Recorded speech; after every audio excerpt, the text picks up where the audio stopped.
হুসাইন বললেন দাও দাও, কিন্তু জানি না বেঈমানরা তো চতুর্দিক থেকে ফুরাতের পানি বন্ধ করে দিল।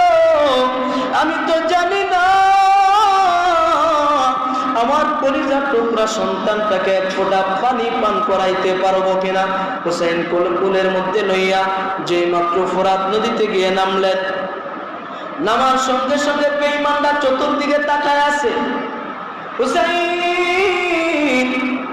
পানির মধ্যে নেমে আকাশের দিকে তাকাইয়া বলে, মালিক, এই ফুরাতের নদীর পানি কত বেঈমানরা পান করতেছে, কিন্তু তোমার কলিজার টুকরা নাতির বংশধরেরা, তোমার বিশ্ব নবী রাহমাতুল লিল আলামিনের বংশধরেরা, কলিজার টুকরারা এক ফোঁটা পানিও পান করতে পারতেছে না। চোখের পানি ছেড়ে দিয়ে হুসাইন কান্না করতেছে আর আল্লাহকে কথাগুলি বলতেছেন। পানিতে নামলেন, সন্তানটাকে পানি পান করাবে, হাতের মধ্যে একটু পানি লইয়া যেই মাত্র হুসাইনের কলিজার টুকরা শিশু আলী আসগরের মুখের মধ্যে যখন পানিটা দিলেন, এই পানিটা সন্তানটা পেটের ভিতরে যাওয়ার আগে বেঈমানরা দূর থেকে তীর নিক্ষেপ করলো। হযরত হুসাইনের কলিজার টুকরা সন্তানের বুকের মধ্যে লেগে পিঠ দিয়ে বের হয়ে গেল। এবার বুঝতে পারেন, বাবার কোলে কলিজার টুকরা সন্তানটাকে যদি কেউ তীর মারে, কেউ যদি গুলি করে, কেউ যদি জমিন থেকে বিদায় করে দেয়, মা বাবার কলিজার অবস্থাটা তখন কেমন হতে পারে একটা বার চিন্তা করেন। হুসাইনের জায়গায় যদি আপনার কলিজার টুকরা সন্তান হতো, যদি আপনার কোলের বাচ্চাটা হতো, তীরটা লেগে আছে, হুসাইন টান দিয়া তীরটা বের করে এবার চোখের পানিগুলো ছেড়ে দিয়া কান্না করতেছে, পানি আর পান করাইতে পারে নাই।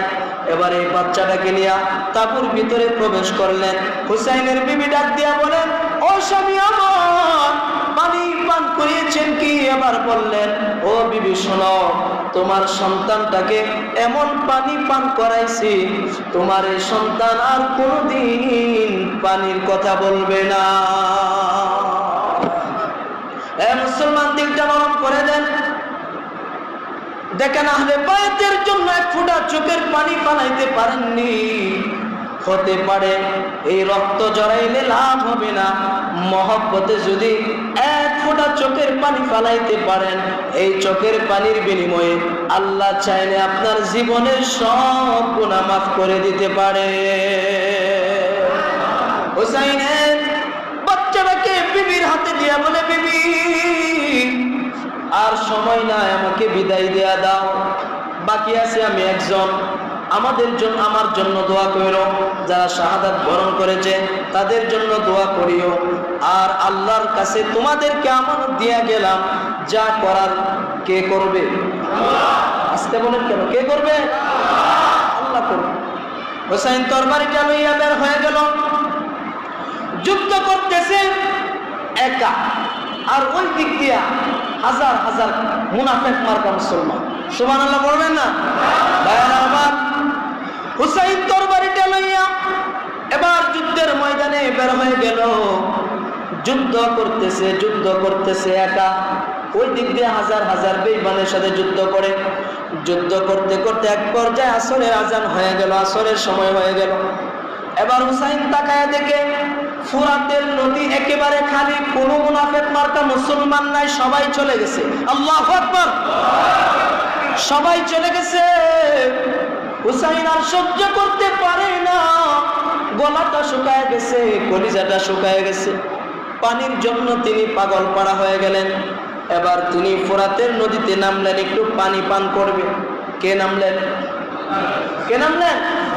হুসাইন নামলেন, একটু পানি পান করবে।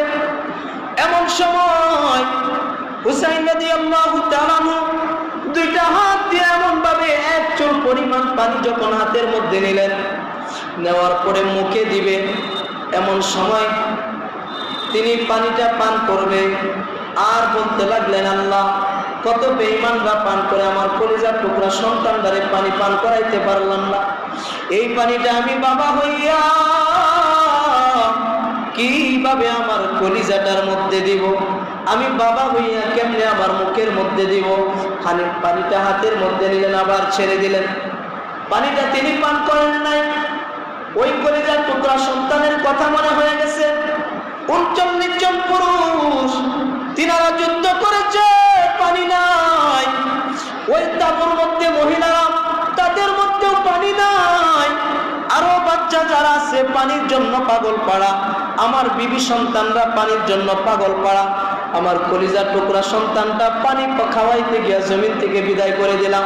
বলেন তো দেখি এই পানিকে তিনি পান করতে পারে? বলেন না কেন পারে? তিনি বলেন পানিটা হাত থেকে ছেড়ে দিলেন। অনেক দূর থেকে এক বেঈমান হুসাইনের দিকে লক্ষ্য করে একটি তীর মারলো। এই তীরটা হুসাইনের গলার মধ্যে বিদ্ধ হয়ে গেল। তিনার শরীরটা ক্লান্ত, আর সহ্য করতে পারে না। কোনো মতে হাঁটু দিয়া তিনি ফুরাত নদীর তীরে উঠলেন, উঠে একটু বসলেন। ওই দূর থেকে বেঈমান উবাইদুল্লাহ বিন জিয়াদ দেখলো। দেখার পরে এবার লোক সকল নিয়ে দৌড়াইয়া চলে আসছে হুসাইনের কাছে। এসে দেখে আস্তে আস্তে হুসাইন ক্লান্ত হইয়া জমিনের মধ্যে তিনি পড়ে গেলেন। তিনি শুয়ে পড়লেন, আর শরীরের মধ্যে শক্তি পাচ্ছেন না। পানির পিপাসায় কলিজা কাতর হচ্ছে, শরীরটা লাফাচ্ছে মুরগির বাচ্চার মতো। হুসাইন জমিনের মধ্যে শোয়া। এমন সময় উবাইদুল্লাহ বিন জিয়াদ দূর থেকে বেঈমান গুলো এসে এক বেঈমান শিমাত হুসাইনের বুকের উপরে উঠে বসলেন। বসার পরে হুসাইন রাদিয়াল্লাহু তাআলা আনহুমা তিনার গলার মধ্যে ছুরি ধরলেন। নাউজুবিল্লাহ নাই, গলার মধ্যে ছুরি ধরছে। হুসাইন বলতে লাগলেন, তোরা আমাকে এমন ভাবে মারিস না, কারণ আমার বুকের উপরে বসছ। আমার শরীরের এমন কোনো জায়গা বাকি নাই যেই জায়গার মধ্যে বিশ্ব নবী রাহমাতুল লিল আলামিনের 2টা টুট আমার শরীরে লাগে নাই। সুবহানাল্লাহ, আমাকে মারিস না, তিনি বলতে লাগলেন। কিন্তু তারা সেই কথা শুনল না। হুসাইন রাদিয়াল্লাহু তাআলা আনহু ওনার কল্লাটা আলাদা করে ফেললেন। কল্লাটা আলাদা করে এবার এই তীরের আগার মধ্যে হযরত হুসাইন রাদিয়াল্লাহু তাআলা আনহুর কল্লাটা এই তীরের আগাতে লইয়া ঘোড়ার উপরে সওয়ার হইয়া এই ইয়াজিদের কাছে নিয়ে চলে গেল। আর একদম এই শুধু হুসাইনের কল্লাটা কেটেই তারা শেষ করলো না, কি করলো? ঘোড়ার উপরে সওয়ার হইয়া হুসাইন রাদিয়াল্লাহু তাআলা দেহর উপরে তারা ঘোড়া দৌড়াইতে আরম্ভ করলো। নাউজুবিল্লাহ বলেন। চামড়াটা ফেটে চামড়া উঠে গেল, গোস্ত উঠে গেল, হাড্ডি আলাদা হয়ে গেল।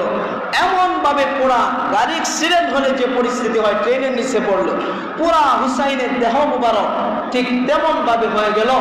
এই কল্লাটা নিয়ে ইয়াজিদের কাছে চলে গেল।